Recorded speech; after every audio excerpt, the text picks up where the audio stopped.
Hi friends, आज हम लोग स्टार्ट करते हैं उत्सर्जन। रेलवे में काफ़ी इससे क्वेश्चन पूछा जाता है। पहले थ्योरी करेंगे, उसके बाद पीवाईक्यू करेंगे। उत्सर्जन क्या है?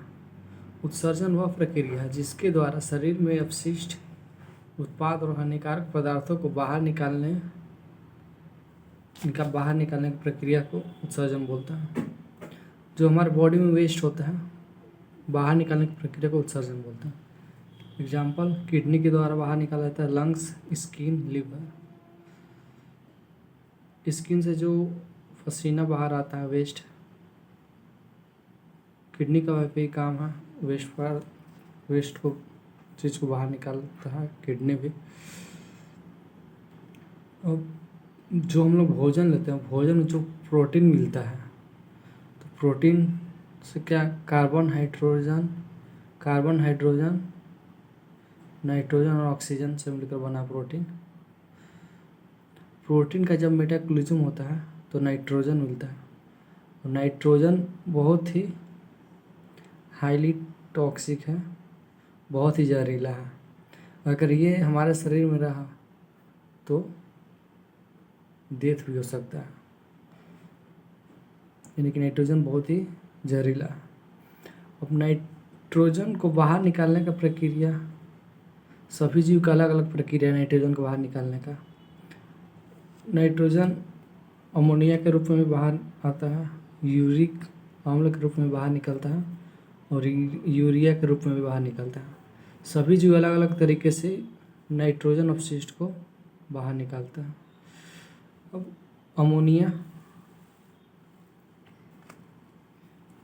अमोनिया कैसे बाहर निकाला जाता है?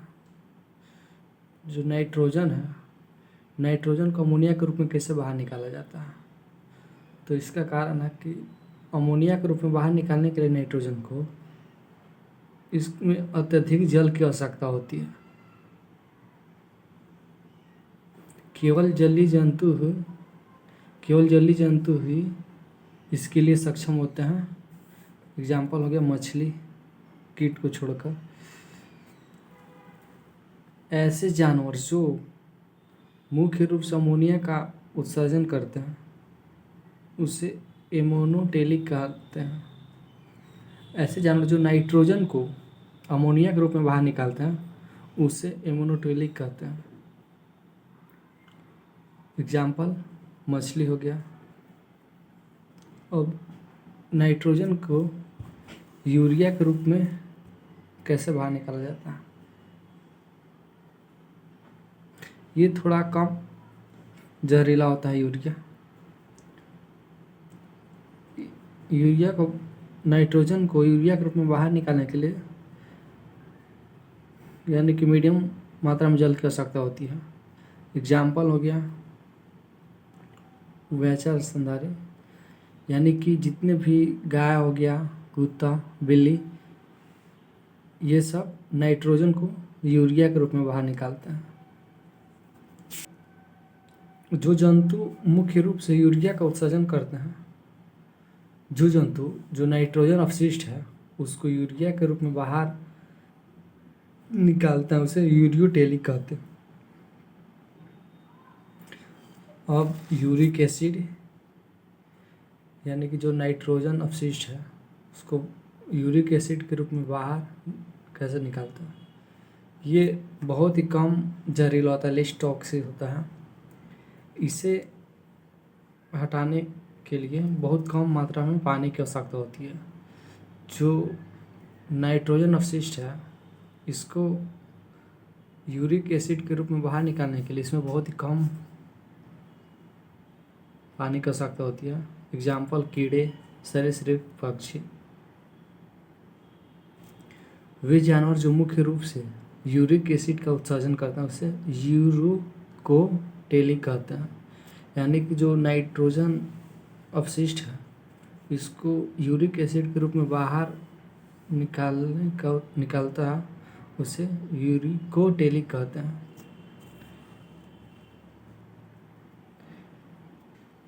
हमारे शरीर में यूरिया का निर्माण कैसे होता है?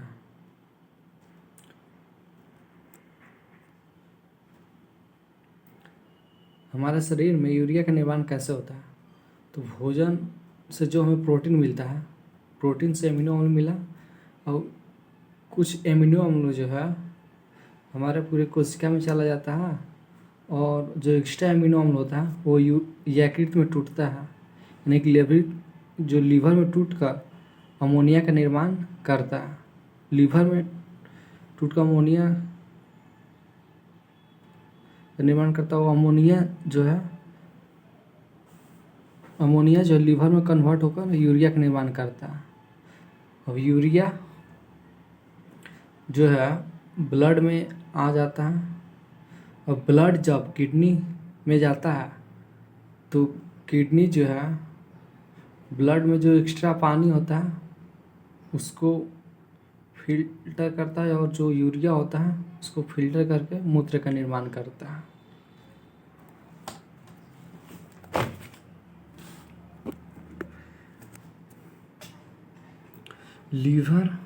लीवर में यूरिया का निर्माण होता है। अब यूरिया के निर्माण की प्रक्रिया को यूरिया साइकिल बोलते हैं। यूरिया साइकिल का दूसरा नाम क्या है? Ornithine cycle. क्वेश्चन है आरआरबी ग्रुप डी 2022 में पूछा गया कि मनुष्य में यूरिया चक्र निम्नलिखित में से किस अंग में होता है? अग्नाशय, यकृत, यानी कि लीवर में। खाली जगह मानव में अमोनिया को यूरिया में बदल देता है। खाली जगह मानव में अमोनिया को यूरिया में बदल देता है। कौन बदलता है? लीवर। ये एनटीपीसी 2016 का।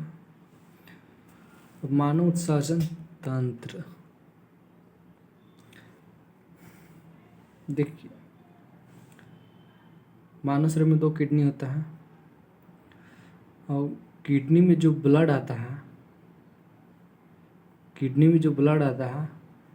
तो ब्लड में यूरिया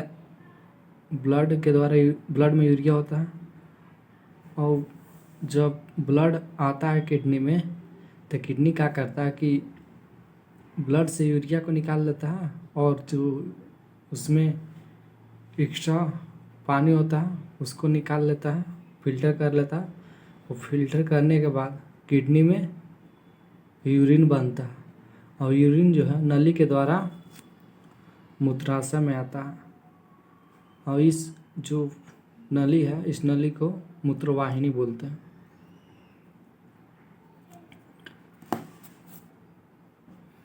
तो मानव उत्सर्जन जो बॉडी से वेस्ट को बाहर निकालने का काम करता है।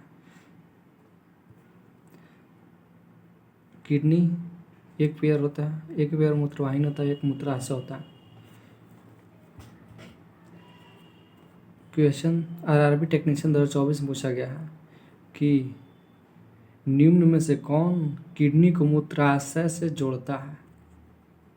तो देखिए, ये जो किडनी है, किडनी से जो यूरिन हमारा मूत्राशय तक पहुँचता है, तो किसके द्वारा कौन जोड़ता है? मूत्रवाहिनी, यानी कि यूरेटर। तो ऑप्शन सी होगा।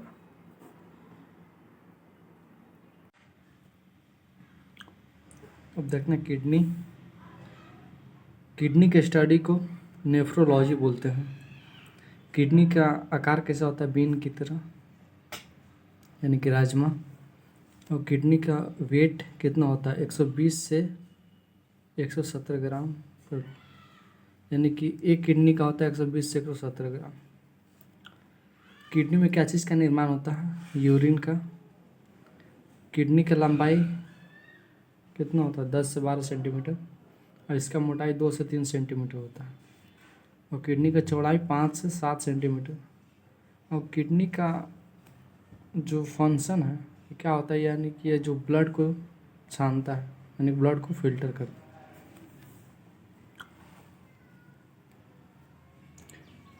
यूरिया जो है यकृत में बनता है, इसीलिए यकृत शिरा में यूरिया की मात्रा मैक्सिमम होता है। ये किडनी की जो ये आउटर लेयर है इसको कॉर्टेक्स बोलते हैं, और अंदर वाले पार्ट को मेडुला। और जो नेफ्रॉन होता है नेफ्रॉन मेडुला और कॉर्टेक्स के आधा अंदर होता है मेडुला में और आधा होता है कॉर्टेक्स में। नेफ्रॉन नेफ्रॉन को स्ट्रक्चर ऑफ यूनिट नेफ्रॉन को स्ट्रक्चर यूनिट ऑफ किडनी बोलते हैं। और आइए नेफ्रॉन को समझते हैं।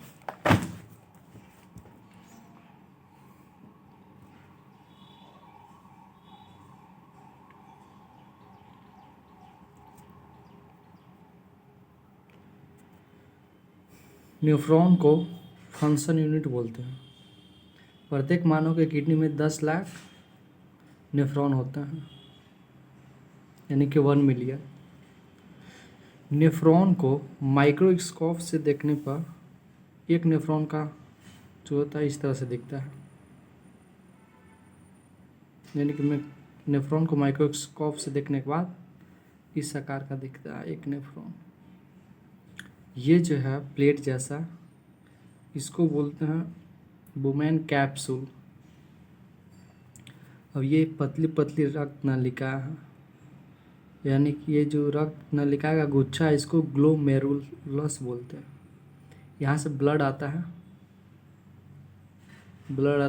रक्त नलिका में, और जो ये है ये ब्लड को फिल्टर करता है। और ब्लड जब फिल्टर होता है तो जो पदार्थ बनता है, तो ब्लड फिल्टर में ब्लड क्या करता है कि जो ब्लड फिल्टर करता है, यानी कि ब्लड जब यहाँ पे फिल्टर होता है तो ग्लूकोज को भी ले लेता है और ग्लूकोज भी निकाल लेता है, और इसमें से एमिनो एसिड भी निकाल लेता है, और जो वेस्ट और जो हाईली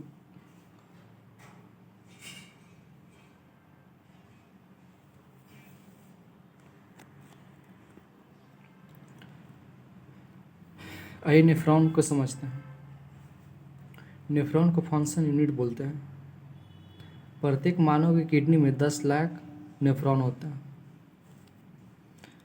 अगर नेफ्रॉन को माइक्रोस्कोप के द्वारा देखिएगा तो नेफ्रॉन इस तरह से दिखेगा।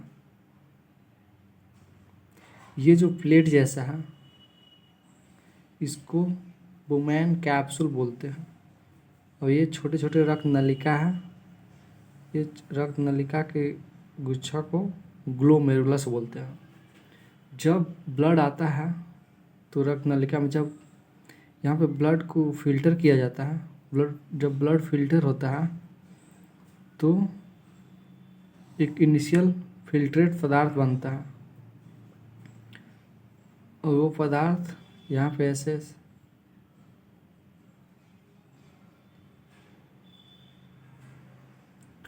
जो फिल्टर होता है तो फिल्टर में ग्लूकोज भी निकाल लेता है, और ग्लूकोज निकाल लेता है, एमिनो एसिड भी निकाल लेता है। तो जो निकालता है और कुछ वेस्ट जो बनता है वो भी निकलता है। तो जो ज़रूरी होता है, जैसे ग्लूकोज निकला तो ग्लूकोज और जो एमिनो एसिड फिल्टर हुआ था तो वो फिर से रीअब्जॉर्ब हो जाता है रक्त नलिका में। इसमें छोटे छोटे रक्त नलिका होता है, ये रक्त नलिका में ग्लूकोज और एमिनो एसिड रीअब्जॉर्ब हो जाता है, और जो पदार्थ वेस्ट था वो बाहर इस रक्त नलिका धीरे धीरे बाहर आ जाता है इससे। और ये जो बुमैन कैप्सूल के पास ये जो कुंडली है इसको बोलते हैं समीपक कुंडली नलिका। और ये जो यू आकार का है कुंडली इसको बोलते हैं लूप ऑफ हेनले।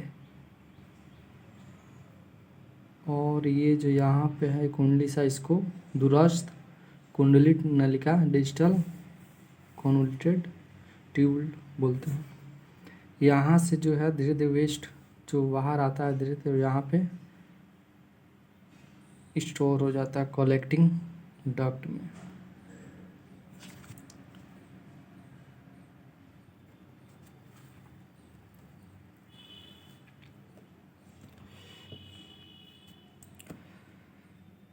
शरीर का पूरा रक्त जो 24 घंटे में कम से कम 350 बार किडनी से होकर गुजरता है। यानी कि पूरा जो ब्लड है उस शरीर में 24 आवर में 350 बार किडनी से होकर गुजरता है। और लगभग 1800 लीटर रक्त को छानकर 180 लीटर ग्लोमेरुल्स फिल्टर बनाया जाता है। यानी कि जो ब्लड होता है सर्कुलर पाथ में जो सर्कुलर होता है, ब्लड सर्कुलेट होता है, वो 1800 लीटर रक्त को छानकर 180 लीटर ग्लोमेरुलस फिल्ट्रेट बनाया जाता है।